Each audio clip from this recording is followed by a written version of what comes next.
Welcome back to AM Northwest.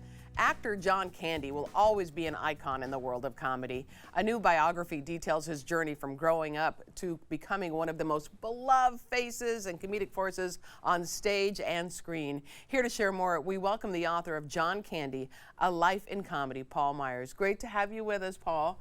Hey, great to be here. I love being back in Portland. You've loved John Candy since you were a young person. Yeah. I mean, it was SCTV, the Second City television show. And I was a huge fan of Monty Python and then Saturday Night Live. And then SCTV comes on, and I'm from Toronto, Canada. Right. And they were making the show literally like 8 blocks away from my house.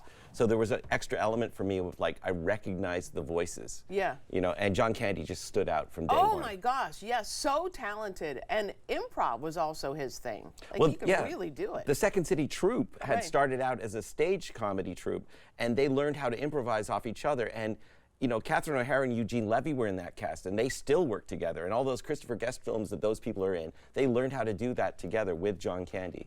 What stands out to you? Well, first of all, why write the biography? Why was it important for you? Well, my last book was about another Canadian comedy legend, the Kids in the Hall, who are less known maybe, but they were very, very influential to me. And I wanted to do another sketch comedy book. And then my editor at House of Anansi, our publisher, said, why don't you do a John Candy from SCTV, and then you could talk about the movies as well. Right. So, so suddenly I remembered loving like Planes, Trains, and Automobiles and Uncle Buck. Yeah. But this is Planes, Trains, and Automobile season now. We're in November, so it's like everyone's got Thanksgiving on their minds, and hopefully. Well, we're looking at a poster from Planes, Trains, Automobiles. That was one of the sweetest movies I think ever made. What stands out to you? I mean, it's an incredible, because how do you not love him there?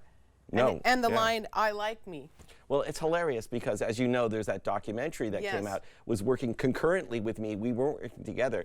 But the first prologue of my book is called "I Like Me" because I identified that scene in Planes, Trains, and Automobiles where John Hughes wrote it for John Candy. But it could have been John Candy speaking from his heart. Right. He's talking about the fact that you can dismiss me as a buffoon, you can dismiss me as a person who goes too far, or loves too much, talks too much, but I like me, people like me, my wife likes me, my customers like me. That is such a great statement of acceptance for yourself and sort of demanding it of others, which is kind of how he lived. He had a lot of dignity. He did. And it was really hard when the media, especially, focused on his weight and not his talent and who he was. You know, there was not much talk about the term body shaming in the 80s, and boy, was it rampant. And a guy like John Candy was just immediately labeled as, quote, fatty this and all that. And it was, he acted like it didn't bother him because he didn't want to let you know that it bothered him. And he also wanted to make you laugh, so he didn't care about showing how angry he was. So that internalization actually caused him to have anxiety later in life that he had unchecked, because we also didn't have mental health awareness.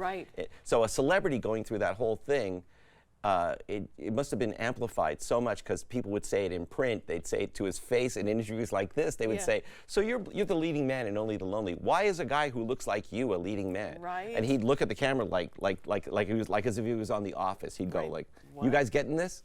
Yeah, you know? That was really hurtful. Dan Aykroyd did the opening tribute to him, and he talked about John's love of fine dressing and cars and throwing parties and great food, which I think a lot of people don't know that about him. John Candy treated himself like he was special. Even when he was making like $200 a week, he would pick up the tab and people would go, "How are you doing that?" And he goes, "I don't know, maybe I'll pay for it someday." Like, you know, like he would borrow money to look like he'd rent a limo, and nobody could afford a limo, but he'd just do it because he wanted to arrive in style. And there is something like dressing for success or visualizing. He seemed to always know that he was going somewhere. He really, you mentioned earlier, gathered people who were talented like himself, and they stayed friends forever, because how do you not fall in love with him? Oh, yeah. So who stands out to you as some of the people that you talked to, in addition to Dan Aykroyd?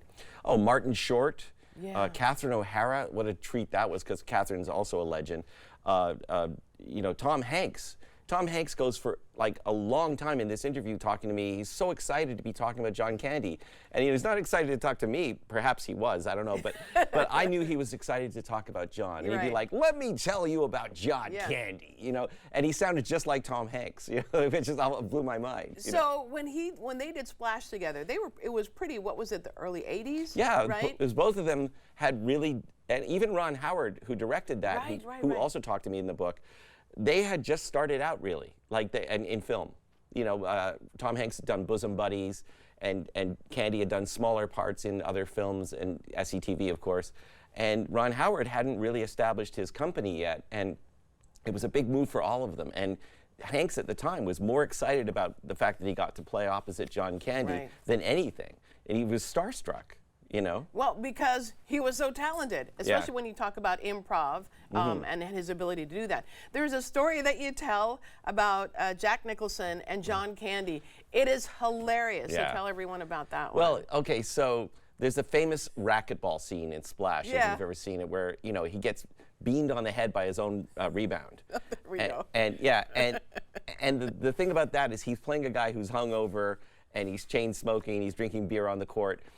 In real life, the night before, he's at some Beverly Hills hotel, and he sees Jack Nicholson. Well, Jack Nicholson sees him and says, come over here, kid, have a drink with me. And of course, a drink with Jack Nicholson, especially in the 80s, was you'd be there all night. Yeah.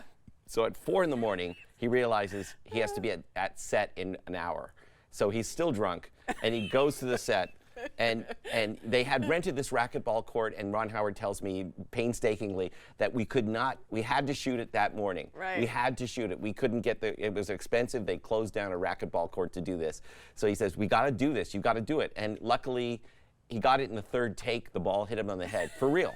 Nowadays, they would just use computers, right? Right. But they literally did 3 setups, and he got it on the 3rd take. And he was feeling so bad that it worked really well in the scene. Absolutely. He was hungover. Oh, and that's the thing. Or still drunk, whichever. Yeah, I never understood that terminology. But yeah, so, you know, that was something where, you know, his indulgence rarely got in the way of his work, but he did like to eat a lot late at night. And those were the things that also, this kind of a sad subplot of the book is that he's constantly tamping down his body shaming, tamping down his anxiety. He lost his father when he was 5. His father was just 35, died of a heart attack. Yeah, so there's a heart history throughout his family. Right. His brother had a heart attack and lived. And so there's that going against all that. But meanwhile, the guy shows up for work, and he's always funny, and he always cares about you. He always cares about everyone. Such a people pleaser. He is a people pleaser. Somebody said he was good even when no one was looking. Wow. And that is why can I just say, I think he's a hero to me, because right now we need to model empathy, and cruelty is kind of getting a moment. And I think having a character like John Candy to celebrate kind of makes me feel good about humanity. Yeah. Am I overstating it? No, I don't think so at all. Is this morning conversation? But, no, it's perfect. But seriously, I've been talking about John Candy for about a month now, and I feel like I really think of him as a hero. Yeah, I agree with you, especially when you talk about mental health. Yeah. He was such a people pleaser. Home Alone there was a part written just for him, right? And he did a full 23 hours. He was he was a favorite of John Hughes, who was producing Home Alone. Oh, Chris Columbus was directing. Catherine O'Hara was playing the mom, and so he said, "I'll do it. I only have one day. I can only give you one day." So they thought it was going to take 6 hours, maybe 7 hours. They did 2 setups. And the second one was supposed to be in the back of the van, and they're driving across country, and they just did improv after improv after improv. And for Catherine O'Hara told me that the hardest thing for her was that her character wasn't supposed to be funny. Yeah. So she had to not throw in the big jokes that she heard coming, because they're so good at improv. They've been doing that in Toronto 10, 15 years earlier. Yeah. And so, Candy just throwing one-liners, and just coming up with new bits. And Hughes showed up for set that day with Columbus, and they're teasing him. They're saying, do this one now, do this one now. And they went to 23 hours. Candy gets in a car, goes back to the other film he's making at the time. Wow, incredible. You have, I wish we could talk forever. You have a book event, and that is tonight at 7 o'clock at Tomorrow Theater on Southeast Division Street. We're going to put all the information there for you. And also, they'll be showing Planes, Trains, and Automobiles, too. Perfect for the season. Perfect. And I'll signed books and everything like that, and I'm really excited to be here. It's a great read. It's Thank a you. great read. Thank you. I really am proud of it, Yeah, and I'm glad you liked it. You loved it. All right, we'll be right back with more AM Northwest. Don't go away.